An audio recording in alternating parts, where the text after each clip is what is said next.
Ang kapanganakan mo, ang kamatayan mo, lahat ho ng bagay, meron hong itinakda ang Diyos ho sa atin. Hindi nga lang ho natin alam. Sometimes, difficulty seems so hard, di ba? Pero we know God has a perfect plan and purpose sa lahat po ng bagay. And then, the number 2 that I want you to learn is God will keep me in His grace.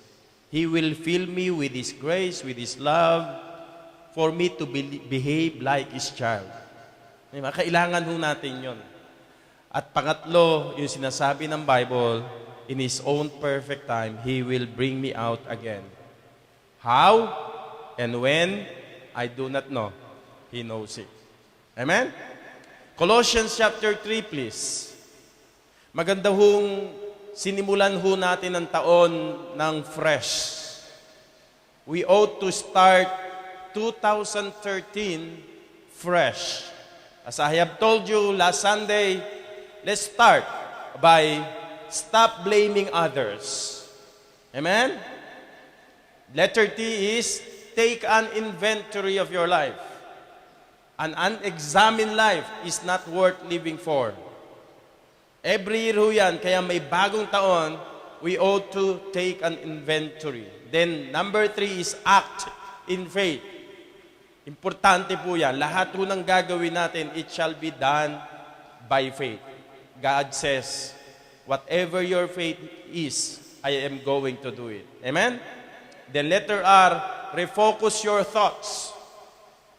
Ano yung mga bagay na dapat nating tayong mag-concentrate at yung mga bagay na alisin natin sa ating mga isipan. Sabi ng Bible, think on these things. Mga bagay na magaganda, kapuri-puri, yun ang dapat nating iniisip. Amen? And letter T is trust God. I like the song. All your burdens, all your anxiety, leave it at God's mercy seat. Wala dapat burden, wala dapat cares, wala dapat anxiety na iniisip tayo, dala-dala tayo sa buhay natin because God wants you to live a life that is happy, a life that is successful. Kaya yun ang purpose ng ating Sunday School. Hindi ho yan basta lang ginawa. Yan po'y pinanalangin, yan ho'y pinagandaan. The book of Proverbs is so full of knowledge and wisdom. Sabi ng Bible, the fear of the Lord is the beginning of knowledge. Kahit valedictorian ka, kahit ang tataas ng marka mo, pero hindi ka nagsimula sa pagkatakot ng Diyos, you are a failure. Importante po yan. Lahat po dapat nagsisimula dyan. So attend the Sunday School, do not be late. Magandang, sabi nga natin, fresh start. Ano yung fresh start? Walang late, walang absent. At least throughout the year, lahat ng serbisyo, di ba? Pag nagsisimula ang service po natin, pag nag-start na ng service, huwag na ho kayo umupo sa likod. Fill up the vacant pew. Kasi tatayo rin ho kayo para lapitin ho kayo. Lagi na ho natin magugali yan. Fill up the first pew, the vacant pew. Huwag kayo umupo sa likod. Sa harapan ho kayo gaad para humahalaga yan. Wala ho dapat nakakasagabal sa ating pag-Sunday. Kaya as much possible, wala hong, kung kayo ho ay magpapabinyag o ano pa man, magpa-dedicate, wala ho dapat Sunday. Pagka kayo namatay, huwag kayong magpapalibing ng linggo at huwag kayong maglilibing ng linggo. Importante po yan. Magpapakasal, huwag hong linggo kasi ang araw ng linggo ay para po sa Panginoon. Importante po yan. Hindi ho namin kayo mapupuntahan pagka linggo nyo ginawa. Ano ho? Importante po yan sa ating pong mga gawain. So, magandang simulan natin ang taon ng maayos. Diba? Mahirap po yung unang Sunday, wala tayo. Maliban na lang, may sakit tayo, acceptable yan. May mga problema po tayo, acceptable po yan. Pero mas maganda, sinimulan natin ang taon ng maayos. Everything, lahat po ng bagay na mangyayari sa atin sa 2013, yan po ay sinasadya. Yan po'y pinagpaplanuhan, yan po ay ginagawa na may pagtitiwala po sa Panginoon. Whatever happens to you this year, it is you and not me. Amen? So ngayon pong umagang ito, let me invite you to open your Bibles in the book of Colossians chapter 3, verses 1 to 4.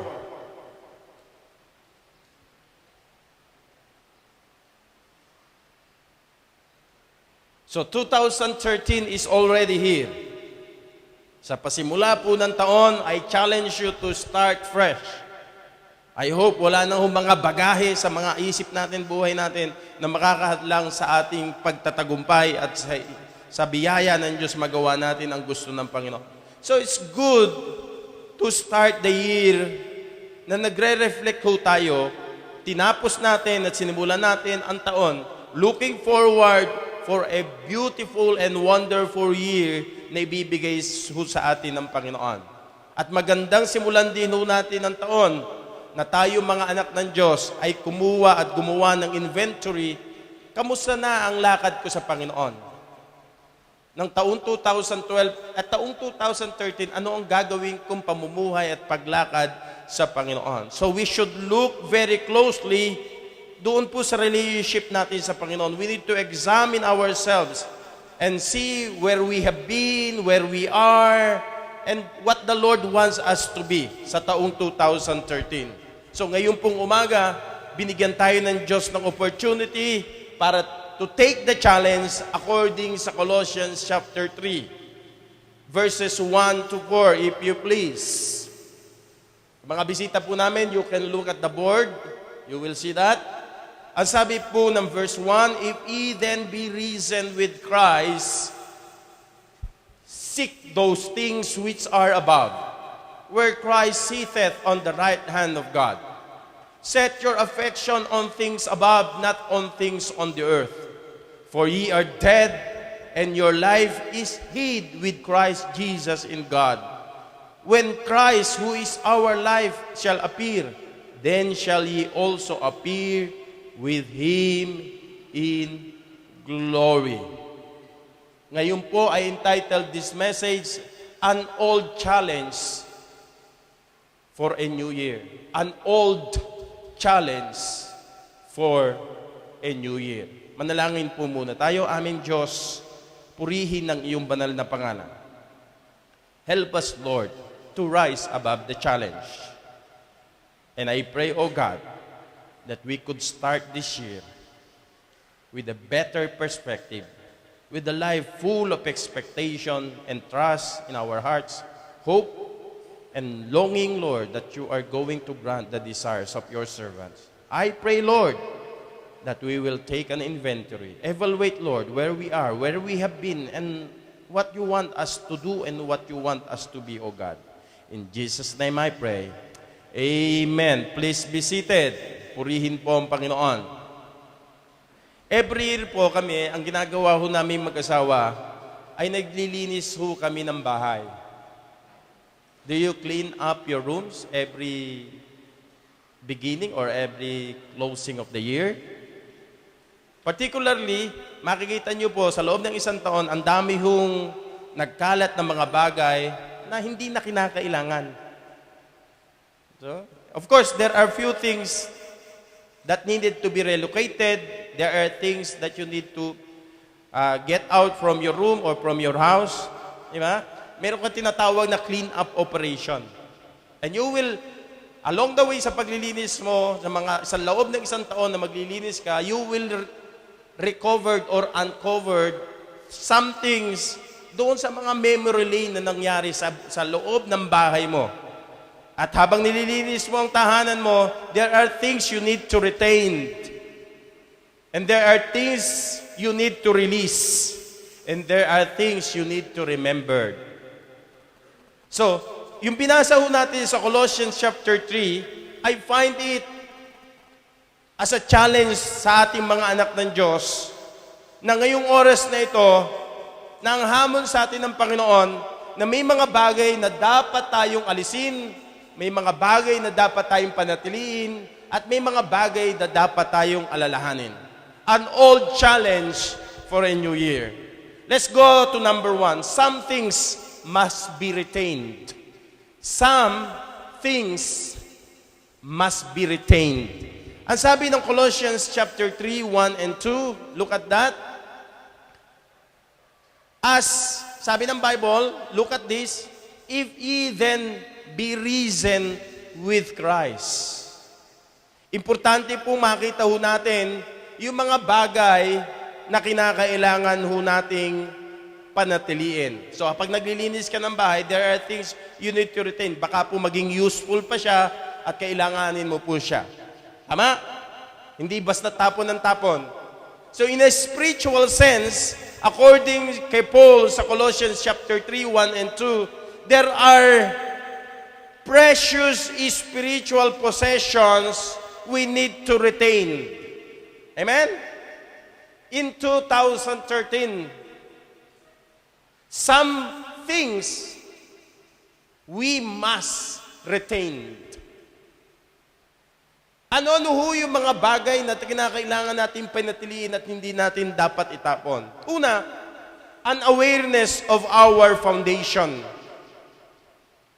Yun hong malaman natin, maalala natin, at maging aware tayo na mayroon hong foundation ng lahat ng bagay. Ano ho bang ang pundasyon ho ng isang bayan hindi ho nasa pillars, hindi ho nasa wall, hindi nasa ubong. Nandun ho sa malalim. Sabi ng Bible, the foundation of our faith, the foundation of our church is built on the Lord Jesus Christ. Not on man's foundation, not on any man's foundation, but the Lord Jesus Christ. So dapat ho, nakatatag ang ating buhay, ang ating relasyon, walang iba kundi sa Panginoong Hesukristo. So Paul tells us here, if ye are risen with Christ.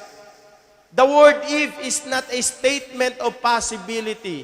Rather, the word if is a statement of declaration. Declaration of your spiritual reality. Kung kayo'y tunay na binuhay ni Kristo mula sa mga patay. Ibig sabihin, yamang kayo ho, since ye have been risen with Christ. Yamang kayo'y binuhay na ni Kristo. Ibig sabihin, you have a new relationship with Christ. You have been risen with Christ. So Paul is discussing here about our spiritual foundation, our spiritual position. Ang sabi ng Bible, nung si Kristo'y namatay sa krus ng Kalbaryo, lahat ng taong nagtiwala at inilagay ang kanyang pananampalataya kay Kristo na namatay sa Kanya, ang sabi ng Bible, you died also on that day. Are you listening? When you put your Christ on Christ, by faith, yung Kristong namatay sa krus, yung araw din na ikaw ay nanampalataya, yun din ang araw na ikaw ay namatay kasama ni Kristo. That's why ang sabi ng Galatians chapter 2 verse 20, I am what? Crucified with Christ. Ay tayo ho ba'y napako sa krus? Hindi naman. At di rin naman tayo nagpapako sa krus.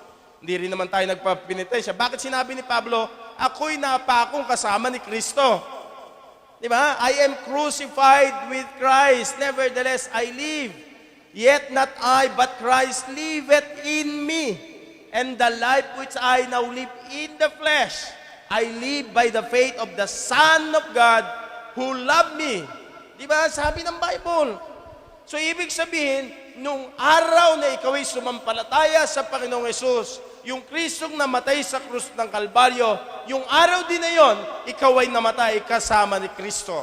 So, in a spiritual sense, tayo po'y namatay sa kabayaran ng kasalanan, tayo po'y namatay sa kapangyarihan ng kasalanan, nung si Kristo'y namatay sa krus ng Kalbaryo. Sapagkat ako'y patay na kasama ni Kristo, hindi na ako nagwo-worry na may isang araw, ako'y parurusahan pa ng Diyos. Patungo doon sa impyerno at babayaran ko pa ang kasalanan ko sa impyerno. Because I died with Christ. Hindi naman po pwedeng double jeopardy. Diba? Pinarusahan ka na, may namatay na, para sa kasalanan mo, at ako parurusahan pa rin. Dalawa yung parurusahan. Hindi po pwede yun.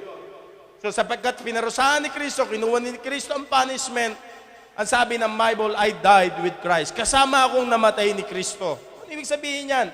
Yung pong kabayaran ng ating kasalanan ay binayaran ni Kristo sa pamamagitan ng kanyang kamatayan. Kaya nga sabi ng Bible, di ba? For the wages of sin is death. Napakamahal po ng bayad sa kasalanan. Why? Because the very life of God, the very Son of God, died to pay the penalty of our sins. And He died on the cross, the Bible says. Kaya sabi ng Bible, when I put my faith in Christ, I died with Him. I died with Christ. So ibig sabihin, I will be no longer be under the condemnation and punishment ng kasalanan. Ako'y hahatulan ng Diyos doon sa impyerno. And even the power of sin in my life, I am liberated. Ako'y pinalayan ng Diyos sa kapangyarihan ng kasalanan. Bakit po mga kapatid, si Kristo ay napagtagumpayan ang kasalanan. Ang sabi ng Romans chapter 6, verse 14, you will see that. Romans chapter 6, verse 14. The Bible tells us in the book of Romans chapter 6, verse 14, the power of sin has no longer under us, for sin shall not have dominion over you. Wala na ho yung kapangyarihan, hindi lang ho yung pong penalty na kasalanan sapagkat binayaran niya, kundi yung kapangyarihan ng kasalanan. Ay, sabi ng Bible, ikaw ay pinalaya. Why? For ye are not under the law, but grace, the Bible tells us. So, in a sense, lahat po na naging anak ng Diyos, lahat na nakatiyak ng buhay na wala hanggan, lahat ng sumampalataya kay Kristo, they are dead to sin. You are dead to the penalty of sin. You are dead to the power of sin. Kaya sabi ni Pablo, kung kayo ay nabuhay, binuhay ni Kristo, nakasama ni Kristo, kung naranasan nyo talaga yung kamatayan kay Kristo, kung naranasan nyo talagang kayo'y binayaran sa kasalanan, ang sabi ng Bible, you are dead to sin. According sa Colossians chapter 2, verse 20, look at that. Colossians chapter 2, verse 20. Lahat ng sumampalataya kay Kristo ay patay na sa kasalanan. You need to be aware to your foundation. Some things must be retained. Hindi mo throw away yan. You need to keep your foundation. You need to know your spiritual foundation and your position in Christ. Hindi ako pupunta ng langit because of my goodness. Because of my good deeds or good works. Di ba? Hindi ako pupunta ng langit sapagkat ako religyoso, deboto. Alam natin tayo pupunta ng langit. Why? I put my faith in Christ. That's why I am going to heaven. Ano sabi ng Colossians 2:20? Wherefore, if ye be dead with Christ from the rudiments of the world, why as though living in the world are ye as subject to ordinances? Sabi ng Bible, kung kayo ngayon namatay ng kasakip ni Kristo, hindi dapat kayo nagpapasakop. Saan? Sa mga rudiments of the world. I will explain that one by one. So, pinaalalahanan tayo ni Kristo na dapat sa taong 2013, maging aware po tayo na ikaw ay namatay kasama ni Kristo at ikaw ay binuhay na kasama ni Kristo. Nung siya'y namatay, ikaw ay namatay sa kasalanan. Nung siya'y nabuhay, ikaw ay nabuhay mula sa kasalanan. At sabi ng Bible, minsan isang araw tayo huy dadali ng Diyos sa langit. So wag nating kalilimutan that we are dead to sin and alive to a new life in Jesus. Bakit po kinakailangan maging aware tayo sa foundation nito? Because this knowledge will help us to live clean and close for the glory of God in 2013. Some things must be retained. An awareness of our foundation. Kasi sabi nga ng Bible, if Christ has not been risen, our faith is in vain. Diba? Our service is in vain. Everything was in vain. Walang kwenta ang lahat ng bagay kung si Kristo hindi nabuhay na maguli mula sa mga patay. Kaya ibig sabihin, lahat ho ng ating ginagawa, ang pundasyon natin dahilan, si Kristo na nagligtas, namatay at nabuhay na maguli sa atin. Amen? Praise God for that foundation. And I need to remind you, I want you to be aware, Paul says, that you have the foundation. Number 2, not only an awareness of our foundation, but also an attention to our focus. Bigyan natin ng attention. Siyempre, kung saan ka nakafocus ngayon, yun ang attention mo. Sabi nga ng Bible, for where your treasure is, there will your heart be also. Di ba? Be also, sabi ng Bible. Kung nasaan ang kayamanan mo, naroon ang puso mo. Hindi yung kung nasaan ang puso mo, nandun ang kayamanan mo. Hindi. Di ba? Lagi mo iniisip kapag ikaw ay marami kang kayamanan sa bako, yun iniisip mo.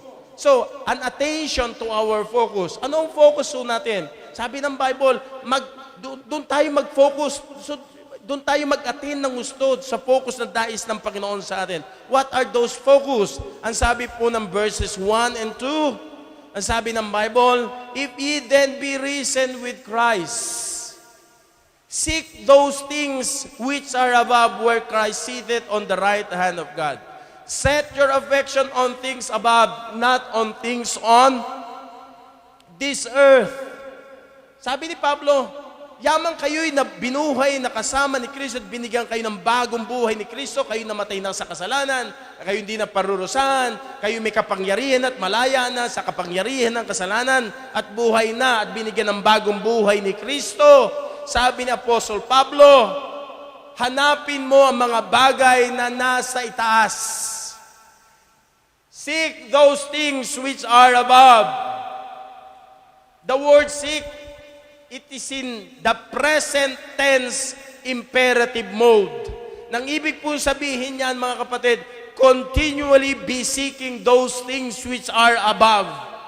Kaya magpatuloy na hanapin ang mga bagay na magbibigay luwalhati sa Panginoon. Sa ating mga anak ng Diyos na iniligtas ng Panginoon at minsan isang araw, pinangakuan ng Diyos ng buhay at talagang anak ka ng Diyos at talaga ikaw ay namatay kasama ni Kristo at nabuhay na kasama ni Kristo. Ibig sabihin, ang buhay mo dito sa lupa ay pansamantala lang. At dapat ang ating mga isip at puso, ang atensyon natin ay dapat nakafocus doon sa mga bagay na nasa itaas. Ano yung mga bagay sa buhay natin na nawawala tayo sa focus na nakakaligtaan natin? Ang pinakamahalagang bagay sa buhay ay sabi ng Bible, patuloy nating hanapin ang mga bagay na nasa itaas at hindi yung mga bagay na nasa ibabaw ng lupa.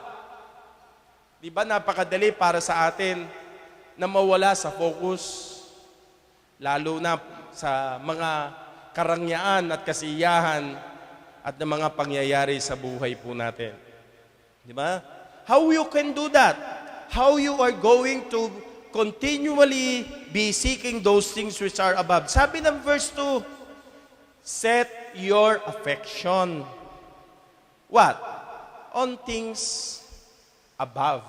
So pag sinabi natin hong affection, ibig sabihin po niyan, set your mind. Okay? On things above. Yung isipan po natin, dapat laging nakatuon doon sa itaas. At sabi ng Bible, at hindi sa mga bagay na nasa ibaba. Ano po? Alam naman ho natin yung mga bagay nasa itaas, ang bagay nasa ibaba. Diba? Pera, sa ibaba. Yung lagi yung pang iniisip. Mga problema mo sa buhay. Ikaw ba? Nakaligtaan mo na, kinaligtaan mo na, nakakalimutan mo na ba na ang focus mo ay dapat doon sa langit. Kasi taga-langit ka hindi taga-lupa. Temporary lang ang buhay mo rito. Di ba? Nakalulungkot, may mga taong namatay na walang interest pumunta sa church. Nais ko sabihin sa inyo, pag namatay ho kayo, kakailanganin nyo ang church. Pag naglibing ho at namatay kayo, kailangan nyo libing, kung hindi ho kayo sa ibang religion, hindi kayo ililibing yan. Nais ko sabihin ho sa inyo, pahalagahan nyo ang local church. Hindi yung pagpatay na ho kayo, saka nyo tinatawag ang pastor nyo at ang simbahan, pastor, ilibing nyo ho ako. Di ba? Bakit? Nung panahong nabubuhay ka, ang focus mo lang, trabaho, di ba? Pagkain, pera. Wala ang local church. Walang panalangin, walang Bible, walang prayer meeting. Tapos marami tayong dahilan sa buhay. Mga kapatid, pinapaalalahanan tayo ng Apostol Pablo, meron kang pundasyon. At pinaalalahanan tayo ni Pablo na maging aware ka kung saan ka nakapokus ngayon. Either ngayong umaga, ang focus ng isipan mo nasa itaas o nasa ibaba. Kung ikaw yaman kayo na buhay kasama ni Kristo, dapat ang isipan nyo nakafocus doon sa taas, hindi dito sa lupa. Mga kapatid, kung ang focus natin laging nasa ibaba, hindi nagbabago yon, wala kang interest, umatay ng church, di ba? Dami mong dahilan, mga kapatid. Baka tagalupa ka. Lalamunin ka ng lupa. Mabubulo ka sa lupa at walang saysay ang buhay mo dito sa lupa.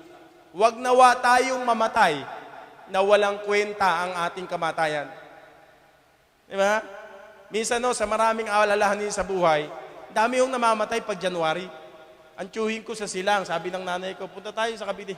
Hindi ko maintindihan, namatay ang pinsan ko sa Ubando. Di ba? Tapos, si Pastor Al, 50-50. Panginoon, ano ba unahin ko? Kung lahat ng bagay pupuntahan ko, alalahanin ko, mas mahalaga muna yung may buhay at buhay. Kasi yung patay na yun eh. Kasi hindi ka naman po pwede punta sa kanila, hindi ka mag-aabuloy, hindi ka magbibigay. So focus mo muna lahat kung saan, kung pwede pang mag-survive. Kaya nung Wednesday, nagkaroon kami ng commitment, kahit labas kami ng pera, sacrificially. Dinala ho namin lahat ng faith promise, lahat ng commitment, dinala ko kay Pastor Al last Wednesday. Talagang hirap na hirap. You know, church, hindi habang buhay, malakas ka. Hindi habang buhay, nagtatrabaho ka. Hindi habang buhay, may pagkakataon ka. Huwag nawa, mga kapatid, na dadalawin kita sa ospital, punong-puno ka ng panghihinayang pagsisisi sapagkat hindi mo nagawa ang best sa buhay mo. Diba? Alam niyo, nakalulungkot, marami mga tao namatay na, pero walang interest pumunta sa church. Nagtataka ako, talaga ba ligtas? Talaga ba kayo binuhay na kasama ni Kristo? Sapagkat kung kayo'y namatay at nabuhay ni Kristo, ang buhay nyo lang dapat na kay Kristo na lang. Hindi na sa mga bagay na hindi naman sinasabi ni Pablo na huwag mo intindihin ang mga pangangailangan mo. Hindi yan ang focus mo. You have to work harder. You need to do what you need to do. Pero mga kapatid, huwag mong kaliligtaan ang pinakamahalaga sa buhay mo. At yun ang focus mo ay nasa Panginoon. Yung mga bagay na nasa itaas. Ano ba yung mga bagay na nasa itaas? Diba? Maganda ka ng kayamanan doon sa langit. Mag-akay ka ng kaluluwa. Diba? Maglingkod ka sa Panginoon. Sumamba ka sa Panginoon. Paluguin mo ang iyong relationship sa Panginoon. Kasi yun yung pinakamahalaga. So we are told in this passage that we need to focus our thoughts, our minds on the heavenly things, not on earthly things. Are you going to admit with this? Di ba ang trabaho at mga pangangailangan, problema nyo sa buhay, nakakahadlang sa focus nyo para sumunod at magpatuloy at maging priority nyo ang Panginoon? Am I right? Tama, hindi? That is true. Pero kapag nakafocus ka, you will not allow anything to disturb you or to distract you. So let me give you some things na sinabi ni Pablo rito that we need to pursue on some things. Ano yun? Una, ano yung dapat nating i-pursue sa buhay na ito at isipin natin yung mga bagay na sa itaas? A deeper knowledge of Jesus Christ.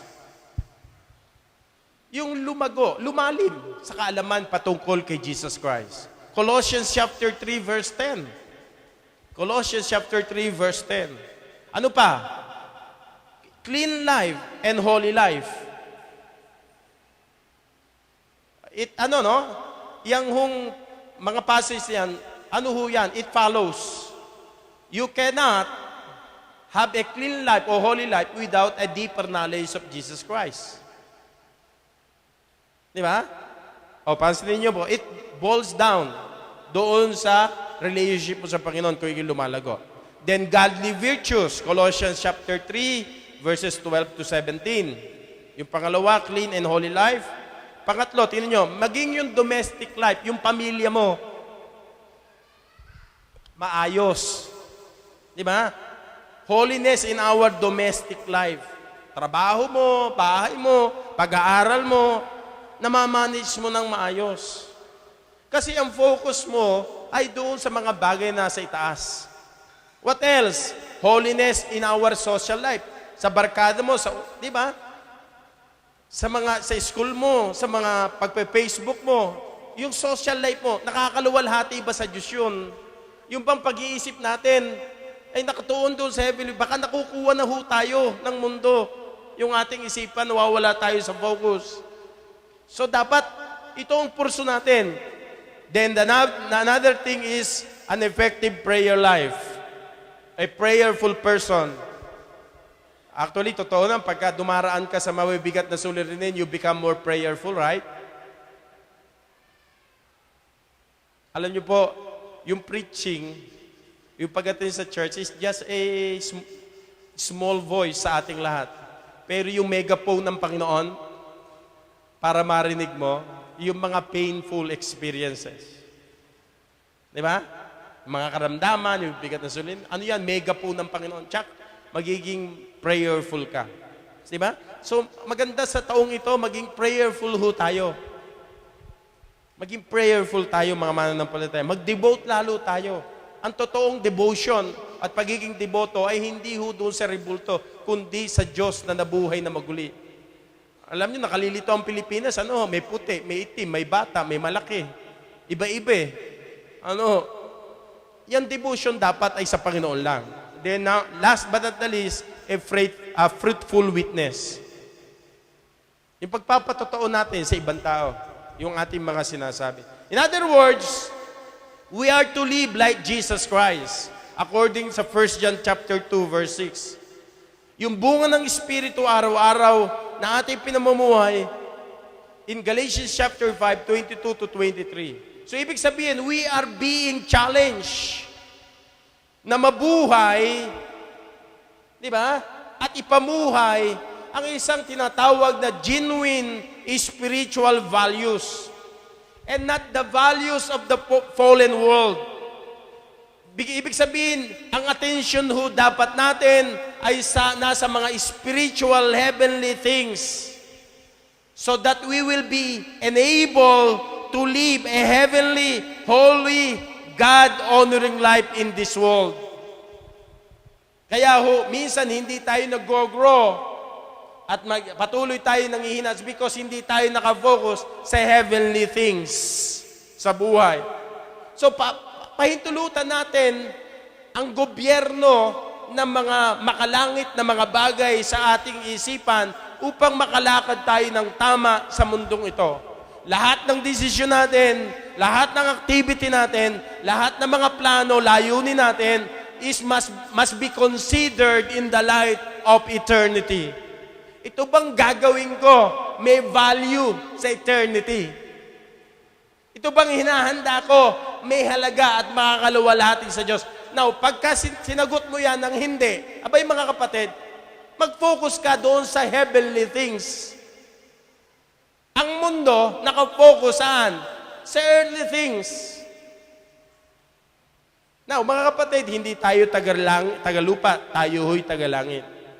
Di ba? Kahit anong gawin mo sa lupang ito, you will never find perfection and completion. Wala ho. Ang Diyos lang ang pwedeng magbigay niyan. So lahat ng bagay ay kinakailangan ibigay, ilatag sa Panginoon at lagi natin consider na mga bagay na nasa lupa is sensual, perspective, pero dapat mayroon hong tinatawag na viewpoint of heaven. So lahat tayo mga binuhay na kasama ni Kristo, tayo mga anak ng Diyos, must have a heavenly mind. At ito'y posible lamang po kung tayo po ay nakafocus sa heavenly things. Diba? Nang sabi ng Bible na si Kristo'y nakaupo sa kanan ng Ama. Bakit po siya nakaupo sa kanan ng Ama? To make intercession for us. Alam niyo po bang nagiging possible lang ang ating pagsamba at panalangin? Because someone on the right hand of the Father is interceding for us. So, let's say ganito, no? If Christ does not live and if Christ does not sit it on the right hand of the Father, tanong ko sa inyo, who will hear our prayer? How we will be able to come into God's presence? No one. Di ba?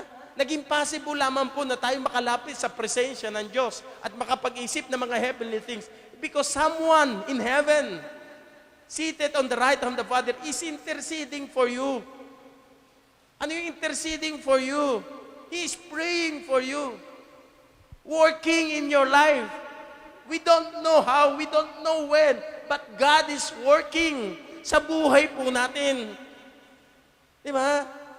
Bakit ho siya nag-intercede? Para mabuhay ka, lumakad ng maayos sa mundong ibabaw na ito. Para pag ikaw ay kinuha at dumating ang Panginoon, alam mo na ang buhay mo naging worthwhile sapagkat yan ay ipinagamit mo sa Panginoon. Nag-isip ka ng mga makalangit na bagay. Are you thinking, are you focusing on the heavenly things? I hope and I pray 2013 is a totally different one to you.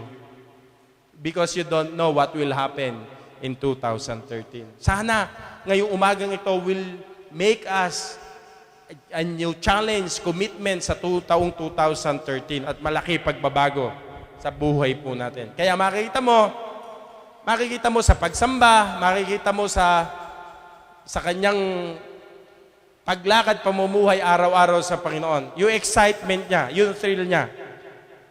Hindi ho ba yung, hindi pa lumalago, hindi pa nagtatagumpay, wala na. Hindi ho nagbabago kapag ang focus natin sa Panginoon. So as we prepare this new year, naway tulungan tayo ng Diyos na ma-realize natin where we have been. Kamusta ba ako ng taong 2012? Kamusta na pagsamba ko, ang spiritual life ko, ang relationship ko, lumago ba ako? Kamusta ng pamilya ko? Kamusta ng panalangin ko? Kamusta ng witness ko? Tingnan mo, where you have been. Di ba? And who you are. Sabi ng Panginoon, i-retain mo sapagkat meron kang foundation, kasama kang nabuhay ni Kristo. At ano ngayon ang gusto ng Panginoon na gawin mo sa taong 2013? Diba? Alam nyo po, sa mundong ito, pagka kinonsider mo ang lahat ng bagay, magugulo ka. Alam nyo ba yon? Kasi hindi mo alam kung ano unahin mo. Pansinin po ninyo. Kamag-anak mo, problema mo, pamilya mo, ano, ang dami ho niyan eh. Pero pagka inuuna mo ang Panginoon sa lahat ng bagay, at makikita mo na pag inuuna mo ang Panginoon sa lahat ng bagay, sa pagising mo ng umaga, pagtulog mo, pagka Sunday, una yan. Kaya nga, first Sunday of the week, first day of the, di ba? Laging una ang Panginoon sa thought mo, sa Bible reading mo, sa trabaho mo, nagpe-pray ka, bago kumain, nagpe-pray ka. Doon mo makikita kung una ang Panginoon. Yun ho yung tinatawag ho natin, mga kapatid, na ang isang Kristiyano, makikita mo pagbabago. Ngayon, listen, kung sa taong ito, ganun ka pa rin, it's still an old challenge.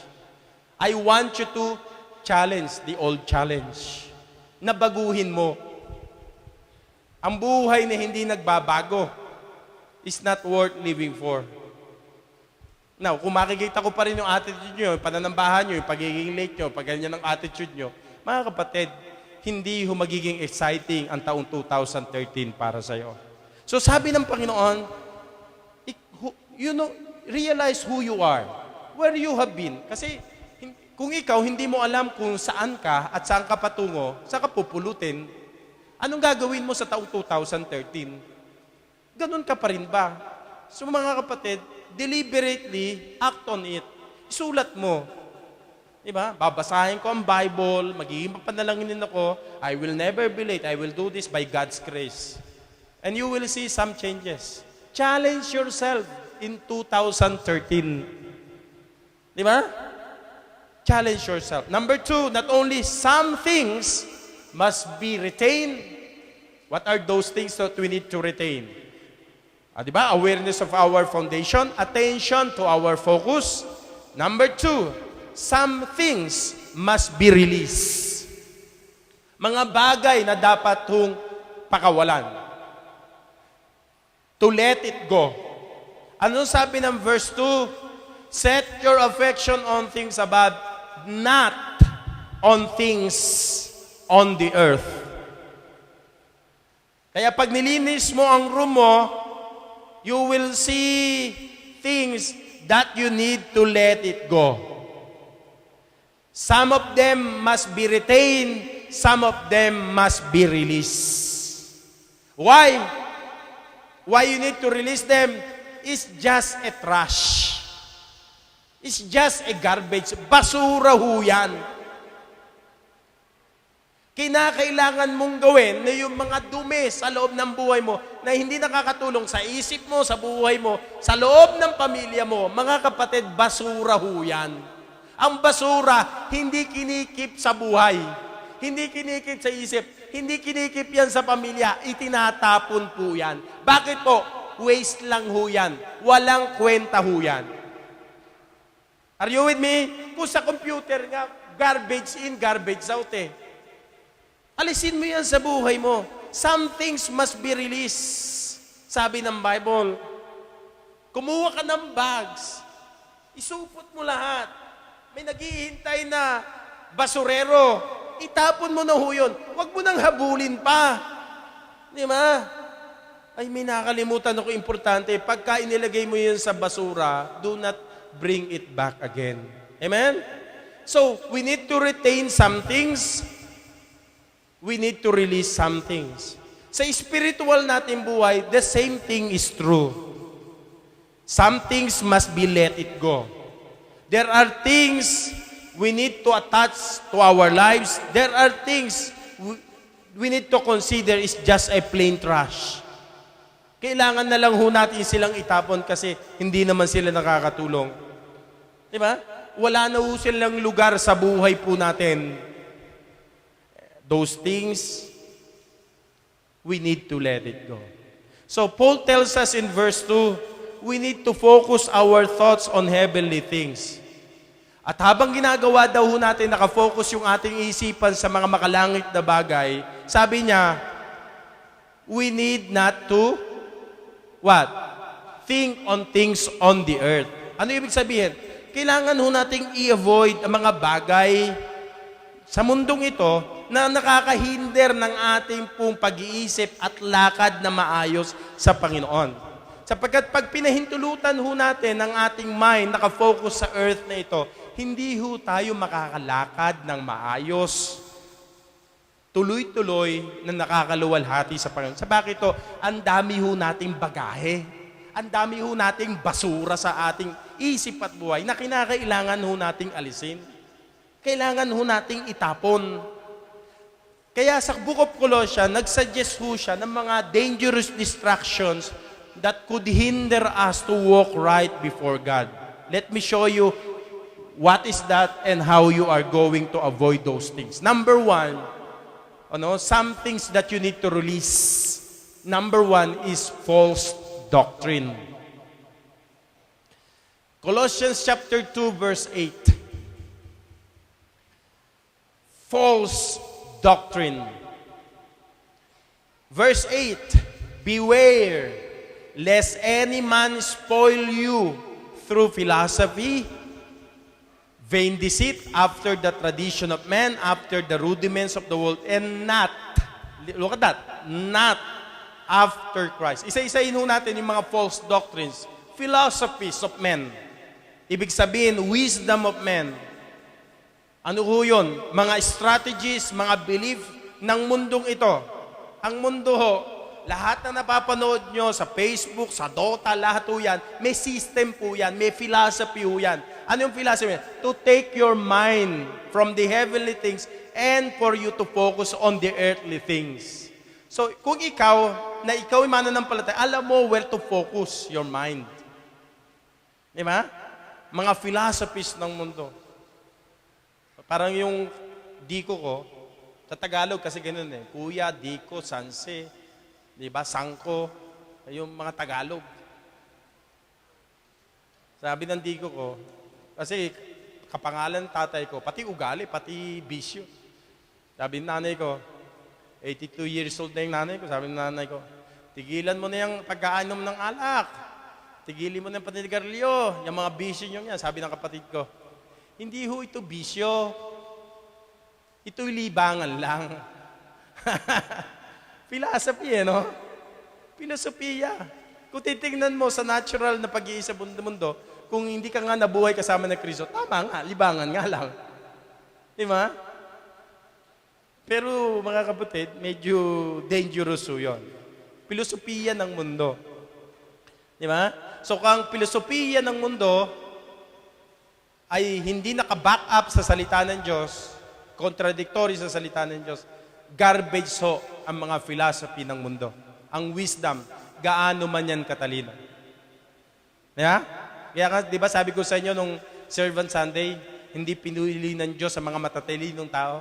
Ang pinili ng Diyos, yung mga tao na hindi ho kinikilala ng mundo. Di ba? Philosophies of men. Number 2, vain deceit.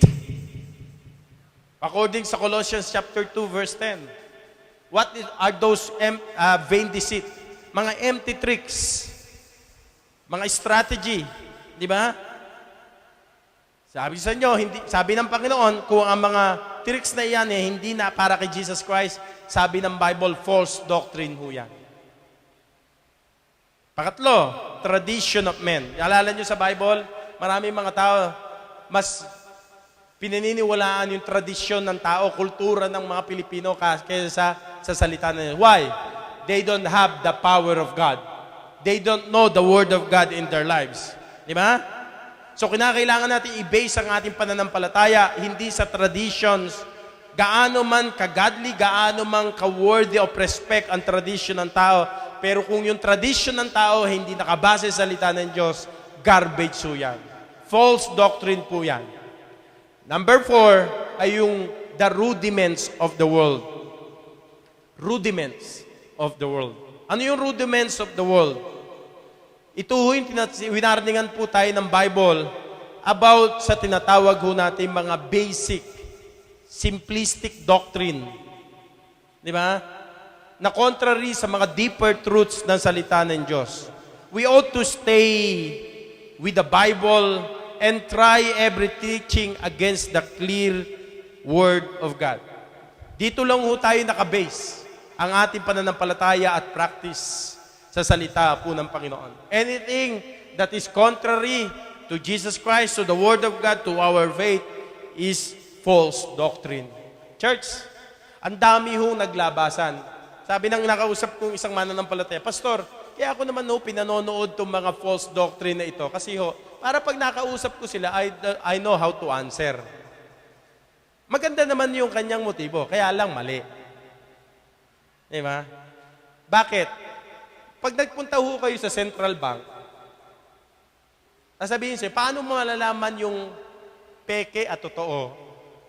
Ano tuturo sa iyo ng mga sa Central Bank? Mag-focus ka saan? Sa totoo. Kasi hindi mo problema yung mali kapag alam mo yung totoo. Diba? Alam mo kung peke Salat mo pa lang, alam mo, tingin mo pa lang, alam na. Kasi master mo na yung totoo. Minsan ang minamaster mo yung mali. Ang pinakinggan mo yung mali. Hindi mo pa naman master kung ano talaga yung totoo. Kaya marami yung nalalaso ng isipan at maraming nawawala sa doktrina ng katotohanan ng salita ng Diyos. Church, mga Baptist, alam niyo ho ba doktrina ho ninyo? Bakit kayo Baptist? Sabi ng isang member na kausap ko, wala ho siyang makitang Baptist, kaya umatin na lang ho siya sa dati niyang religion. Ha?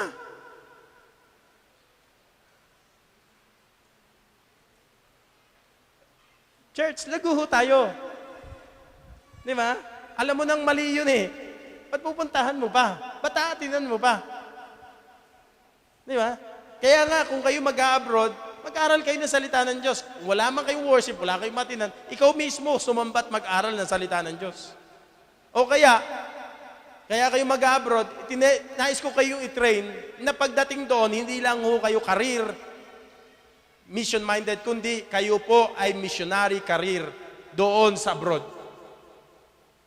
Mag-start kayo ng gawain. Hindi kayo yung tuturuan, kayo ang magturo.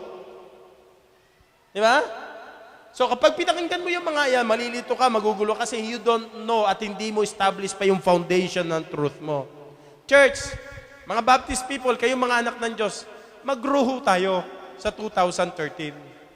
Bakit po? Yung pag-grow natin sa kaalaman, doon ho ka nagbe-base, paano ka magbe-behave, at paano ang magiging practice mo, pamumuhay mo, lakad mo, dito sa mundong ibabaw.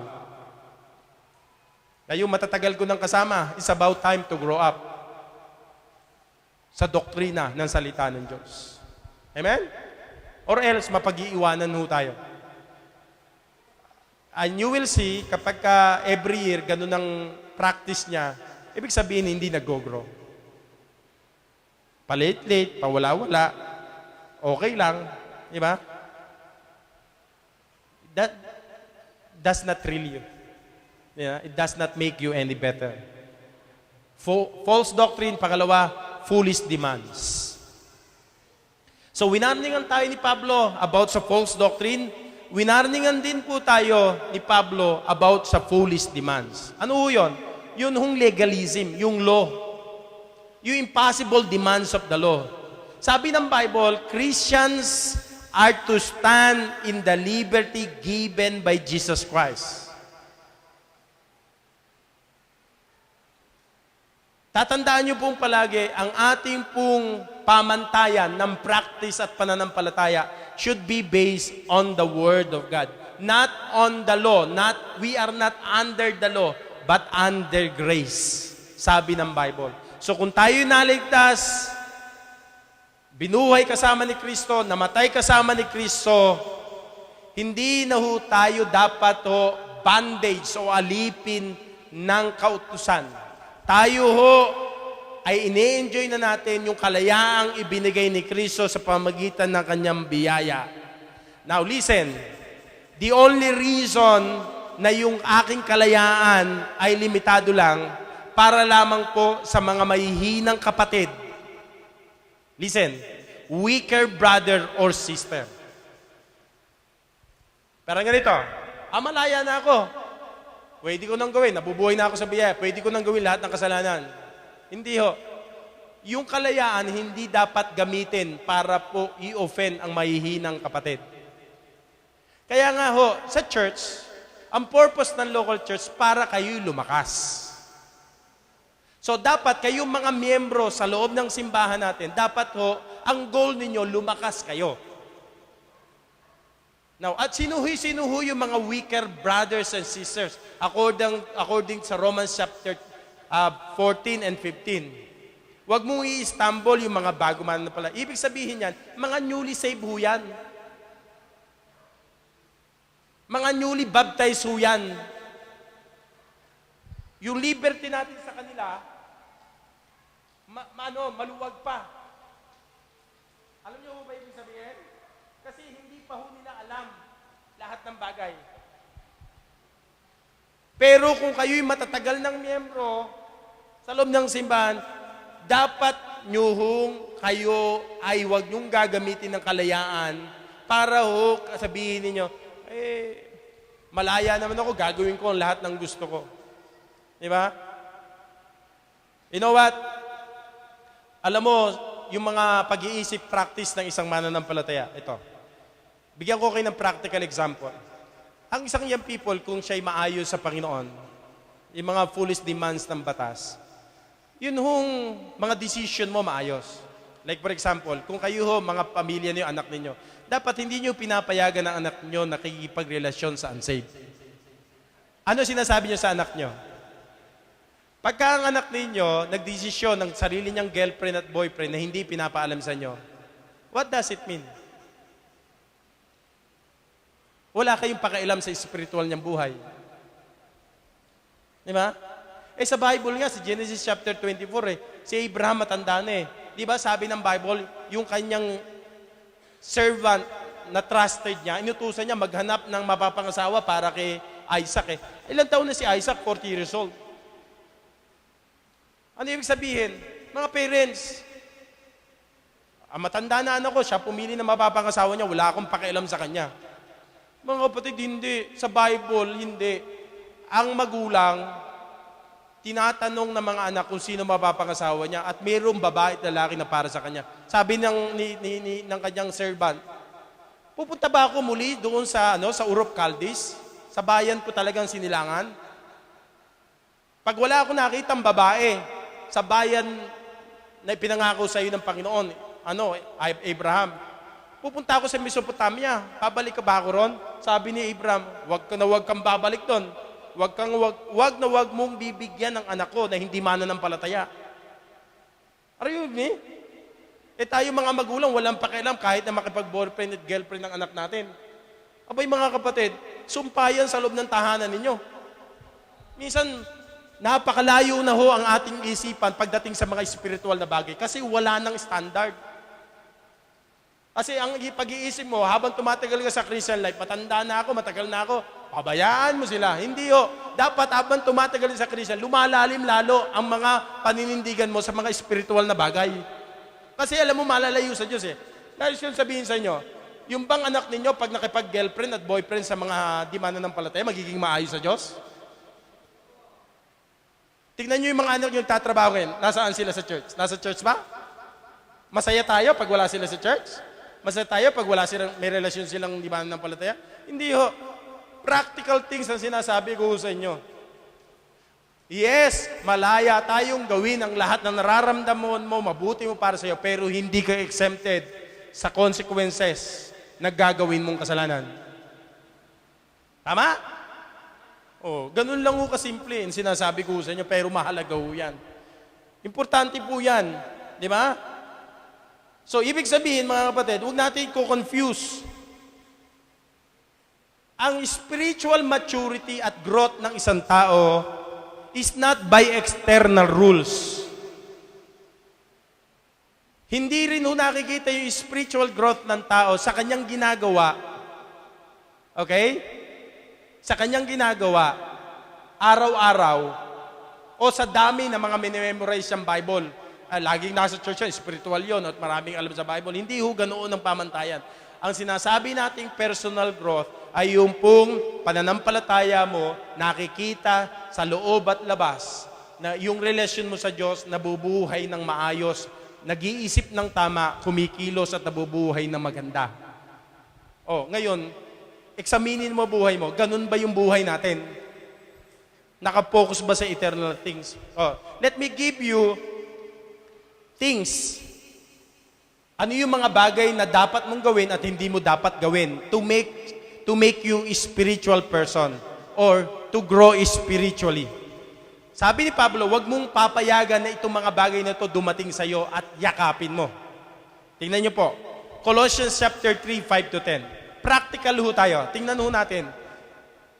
Bagamat tayo may spiritual foundation at dapat mag-focus, sabi niya, wag mong focus yung mind mo sa mga earthly things. Kaya sabi niya sa Colossians chapter 3, ano yung mga bagay na ayaw ng Diyos sa iyo at ano yung mga bagay na gusto ng Diyos? Di ba? Sabi ko sa inyo, dapat alam ninyo kung ano yung mga bagay na dapat itapon at ano yung dapat na i-retain. Ito dapat itinatapon. Mga tinatawag nating fleshly deeds. Mga gawa ng laman, mga gawa ng lumang pagkatao, mga gawa ng sarili natin at ng kasalanan. Mortify therefore your members which are upon what? The earth. Nandito ka sa lupa, di ba? Siyempre, mag-iisip ka ng patungkol sa lupa. Paano mangyayari ngayon? Kaya, kung wala kang spirit ng Panginoon, at wala kang spiritual foundation ng Panginoon, hindi ka mag-iisip ng makalangit eh. Ang iisipin mo lang sa lupa eh. Ang pinaghahandaan mo, lupa. Kapag mamamatay ka, lalamunin ka ng lupa. Di ba? Ang pinaghandaan mo lang, kamatayan mo, naglagay ka ng mga funeral plans and so on and so forth. Pero hindi mo pinaghandaan. Pag namatay ka, nando ka sa langit. Anong gagawin mo sa langit? Huwag mong kalilimutan ho yun. Ang pinakamahalaga, yung buhay mo after this. Yung pagharap mo sa Diyos. Yun ang paghahandaan mo, sabi ng Bible. Kasi sabi ng Bible, mabuti man o masama yung ginawa mo, haharap at magbibigay sulit ka sa Diyos. For example, namatay ako, marap ako sa Diyos. Yung practice ko dito sa lupa, yung sinabi ng Panginoon, ito gawin mo, alisin mo to, maglingkod ka, pero hindi mo ginawa. Do you think, mga kapatid, matutuwa ang Diyos sa'yo? So, ang preparation, mapupunta ng langit, ngayon na, habang buhay ka. Bago maging huli ang lahat. Di ba? Masyado tayong concern sa maraming bagay at problema natin sa buhay. Nakalimutan mo, may sinasabi ang Diyos sa iyo, pakinggan mo siya. Ano sabi ng Bible? Mortify. What? Yung mga fleshly deeds dito sa lupa. Colossians chapter 3, verse 5. Isa-isahin natin. Your members which are upon the earth. Isahin natin. Fornication. Ano yung fornication? Yun hong hindi kayo kasal, nagsasama kayo. Di ba? Maliwanag yung sabi ng Bible. It is sin. Sabi ng Bible, wag nawang mabanggit yan, lalo na sa mga anak ng Diyos. Kabilin-bilin ni Pablo, nakakahiya sa pamilya at sa loob ng simbahan na ang mga anak natin nag-fornicate. Are you with me? Wag nawang mabanggit sa atin. Yan huy nagsasamang outside the confines of a marriage relationship. It is a sin. It must be put away from our lives. Pangalawa, uncleanness. What is uncleanness? Impurity. Hindi lamang po sa pag-iisip, yung karumihan sa pag-iisip, pati yung motibo ng puso. Di ba? Hindi lang dapat malinis tayo sa labas. Pwede kasing malinis tayo sa labas, pero yung isip at puso natin, marumi. Uncleanness, mga impurities. Kaya dapat malinis ka sa labas, malinis ka sa isip, malinis ka sa puso. Verse 5, inordinate affection. Ano to? Wicked passions. Yung mga lustful things na pinagbabawal ng Panginoon. Di ba? Yung mga off-limits ka, yung mga lust sa mga bagay. Di ba? Sabi ng Bible, sa lust, yun yung mga kalibugan ng mga bagay. Ilayo mo yan sa sarili mo. Next one, evil concupiscence. Ito yung mga evil desires. Mga evil desires. Verse 5, covetousness. Greediness for more money. Ito yung hindi matighaw, di matapos-tapos na pananabik o pagnanasa na siya'y yumaman. Yung ayaw niya, hindi siya makukontento sa binibigay ng Panginoon. Kaya ang nangyayari, inuuna niya ang trabaho, inuuna niya sarili niya ahead from God. Wala ka sa kalooban ng Panginoon. Kaya ang tawag ng Diyos sa Colossians chapter 3 verse 5 sa covetousness, ano? Ano tawag doon sa covetousness? Colossians 3:5. Am I right?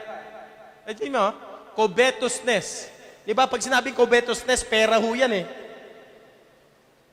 Ano sabi ng Bible? Idolatry, di ba? Baka isip at puso na lang natin, kumita ng pera. Nakaligtaan mong, di ba? Ang Diyos, steward ka lang ng Panginoon. Di ba? Marami yung miyembro at mananampalataya tayo, walang ginawa kundi magtrabaho na magtrabaho. Mga kapatid, sandali lang yan. Pag nagkasakit ka, kulang pa yung pang-ospital mo. Let me just remind you, with love, I'm telling you this. Sabi ni Pablo, may mga bagay kang dapat alisin. Ano ho yan? Covetousness. Sana, sa taong 2013, hindi magiging hadlang ang pera para hindi ka maka-attend sa church. Sana, sa taong 2013, hindi magiging hadlang ang trabaho mo para hindi ka makarating sa church. Sana, hindi magiging hadlang, di ba, ang mga problema mo sa buhay para hindi ka makarating sa church. Now, it only shows, pag hindi ka nakaka-attend linggo kasi may trabaho ka, ang tawag doon ay Diyos-Diyusan. Pera naging Diyos-Diyusan sa'yo. Next one, mga fleshly deeds. Anger. Ano yung anger? Ito yung deep, smoldering bitterness na nakaduel sa puso natin, galit tayo sa isang tao na ayaw nating kausapin. Ganito, no? Let's say ganito. Pag sinabi nating anger, yun ayoko sa'yo, ayoko tang kausapin. Kasi may bitterness ka sa kanya. Now, kung sa congregation natin dito, may mga taong ayaw mong kausapin, may problema tayo. You are living in the flesh. Are you with me? Meron kang hidden bitterness sa tao. Ang tamang attitude, kausapin mo. Alam mo, masama loob ko sa'yo, gusto ko tang patayin. Di ba? Hindi naman. Kausapin mo. Kaysa naman sa pagkakamayan, umiiwas ka, o kaya naman, ayaw mong ngitan, ayaw mong kausapin. Di ba? You need to be true. Ang totoong Kristiyano, yun hong kakausapin mo. Na-open ka, inopen ka, nasaktan ka, usapin mo ng maayos. Kasi gamitin mo yung biblical principle at gamitin mo yung spirituality mo. Kaya lang minsan, tayong mga mananampalataya, yung galit natin, kinikim-kim natin, bitterness. Kaya nga sabi ng Bible, mag-ingat ka sa mga taong may bitterness. Kasi yan nagdi-defile ng ibang tao. Kaya malalaman mo, sa bibig na isang tao, kapag ka may galit yan, hindi niya masabi sa diretso sa tao, sinasabi niya sa iba. Ano yan? May galit yan. The next one, sumunod, anger and wrath. Ano pagkakaiba ng anger sa wrath? Ito kumukulo na ito. Ito yung tinatawag nating sudden and explosive outburst of anger.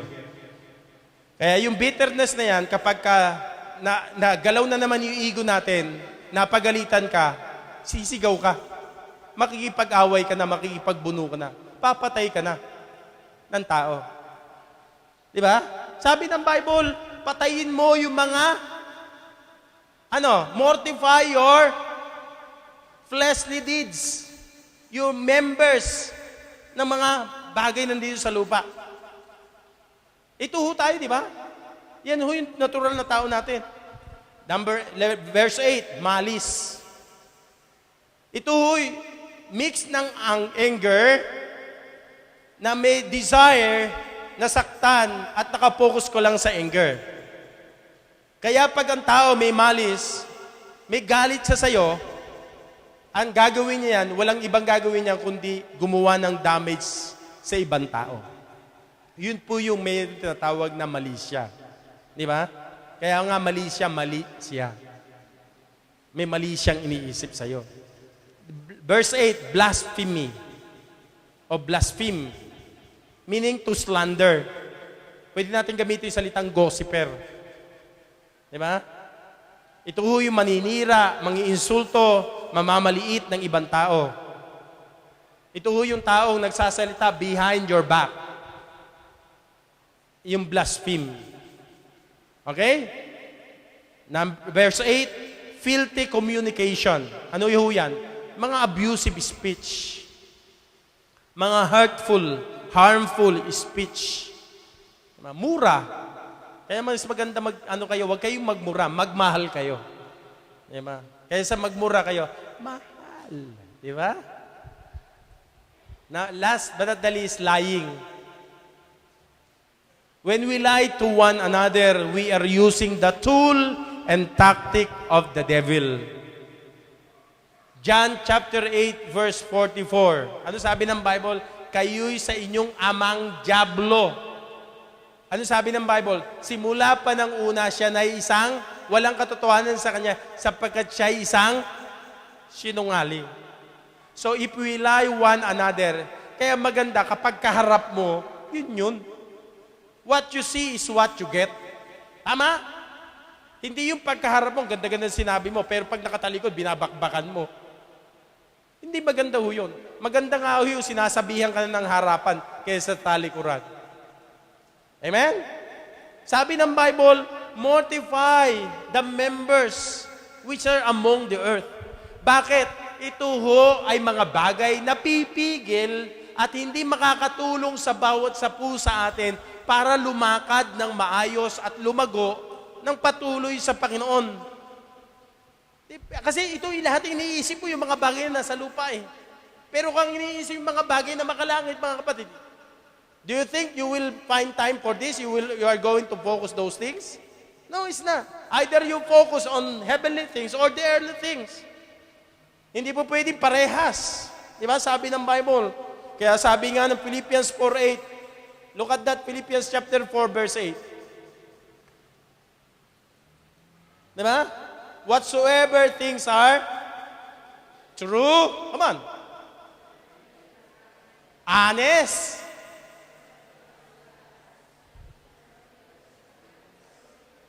pure, lovely, good report, any virtue, and if there be any praise, think on these things.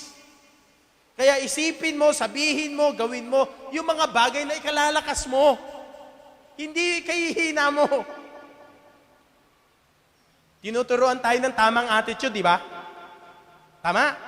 Sa pagharap ng lahat ng bagay. Number 3 and last. Some things must be retained, foundation of our faith. Di ba? Yung focus ho natin. Some things must be what? Release. Ano ho yun? False doctrine and false demands. Number 3, some things must be remembered. Verses 3 to 4. Pag naglinis ho kayo ng loob ng kwarto ho ninyo, makikita nyo ho ron maraming mga bagay na dapat yung alisin, mga dapat yung i-retain, at may mga bagay kayo, yung mga bagay na tatapon mo, lahat yun, halos yun nasa ibabaw na lang. Yung mga bagay that you need to remember, usually nasa ilalim lahat yun.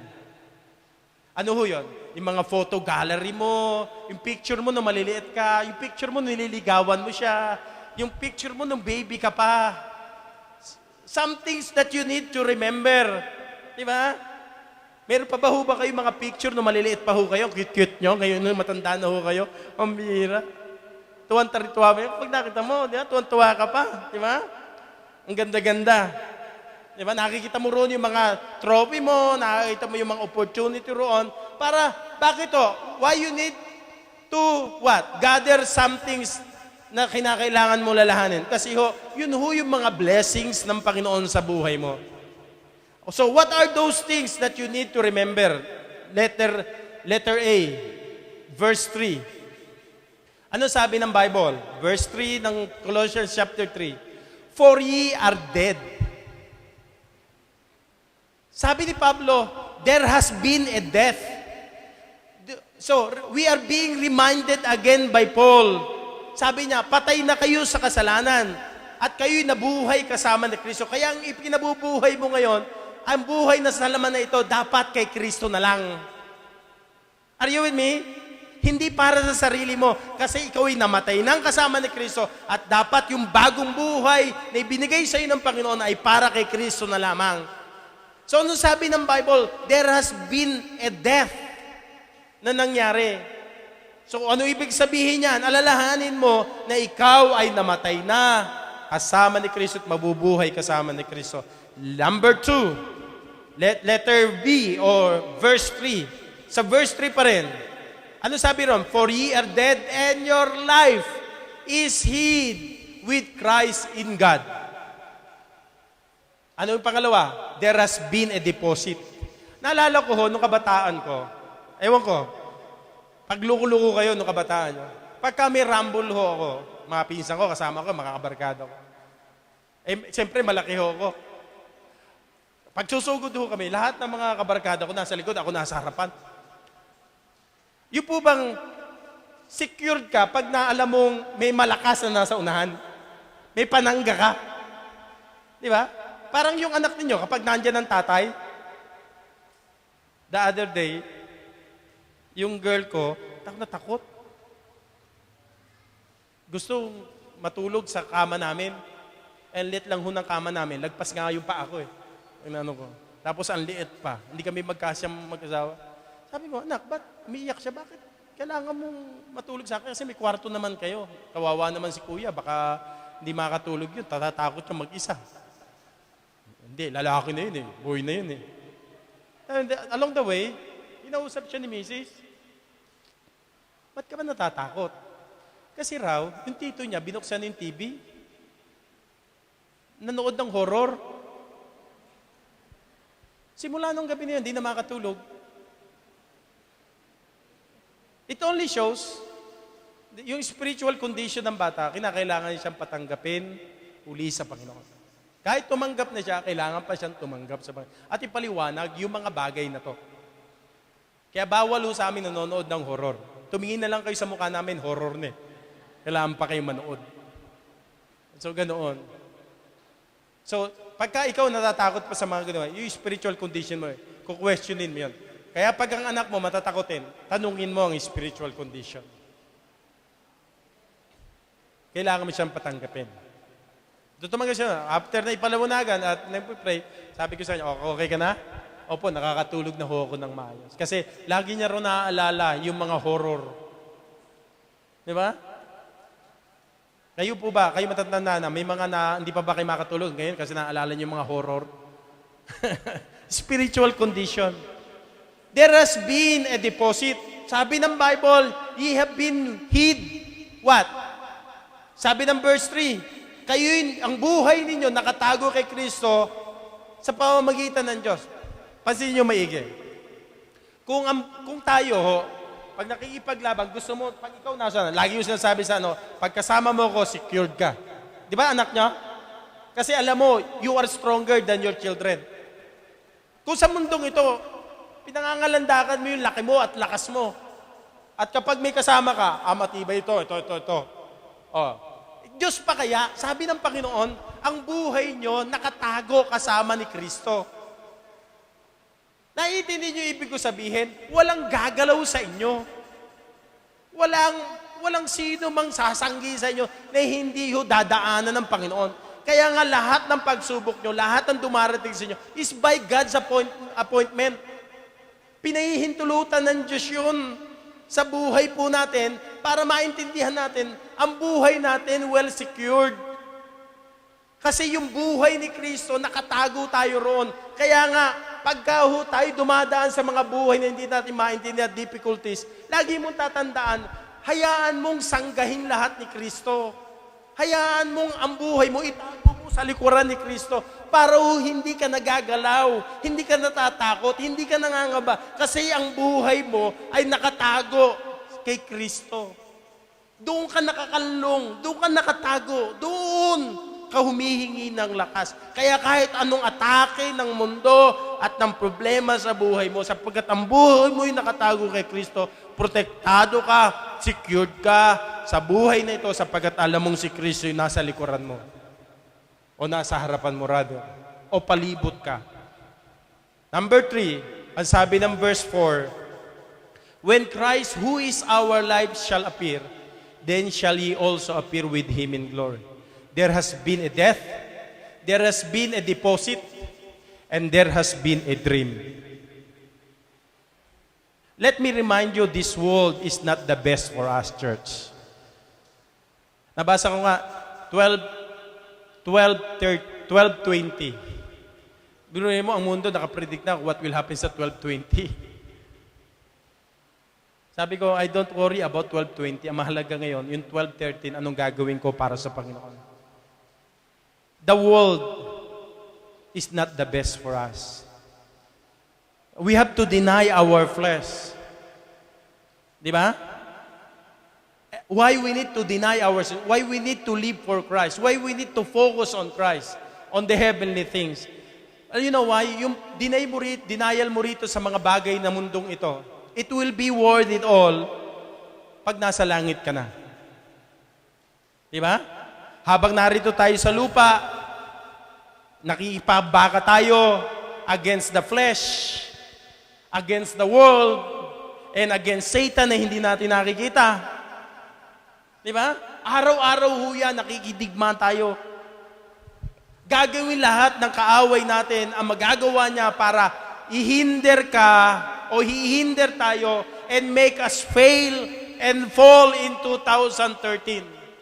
But let me assure you this, church, one day this victory, this battle will be over and we will be victorious.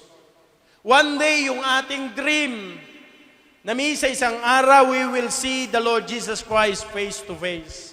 One day my dream will happen. I will go to my eternal home, eternal abode of the Father. One day I will see the Lord Jesus Christ. One day, yung pinangako ng Diyos will become a reality and I will be in God's presence. One day, the Lord will say to me, welcome, my son.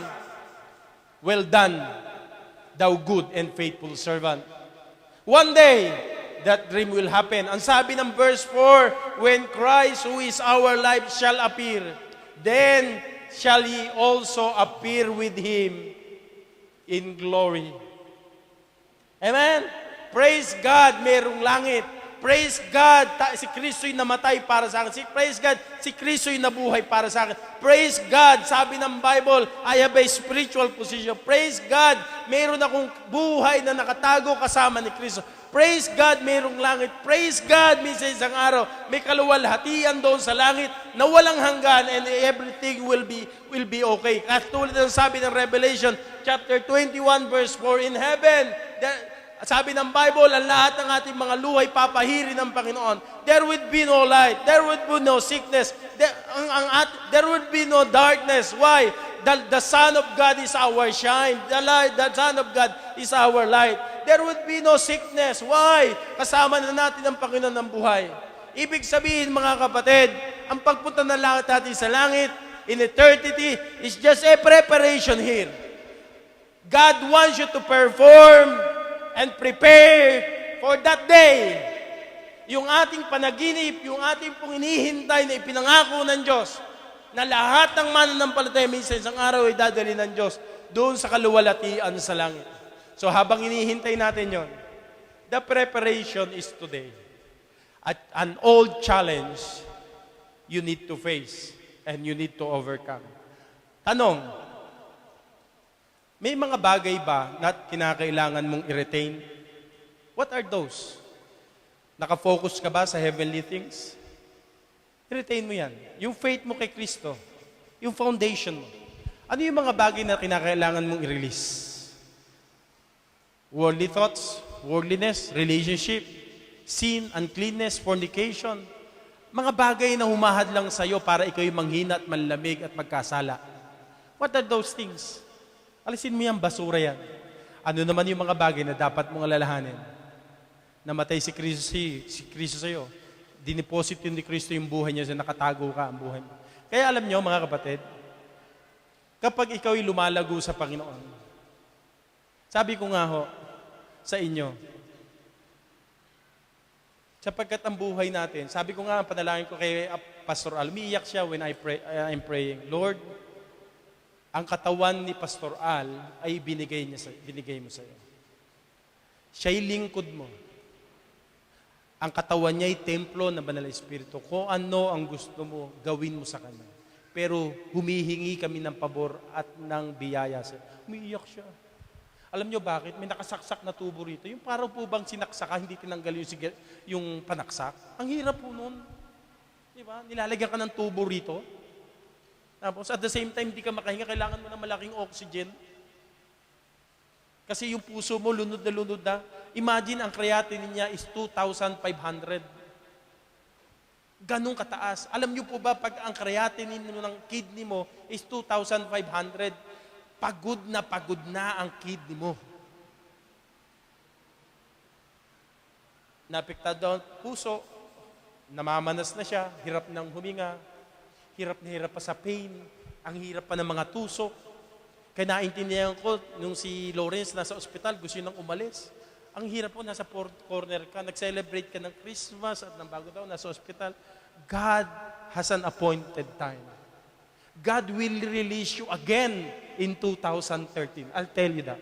It's a promise because your life is hid in Christ. Itago ho ninyo ang buhay nyo doon kay Kristo and you are safe and secure. Amen? Will you do that? I want you to remember that in 2013. Tayo tayong lahat tayo mananangin. Lord Heavenly Father,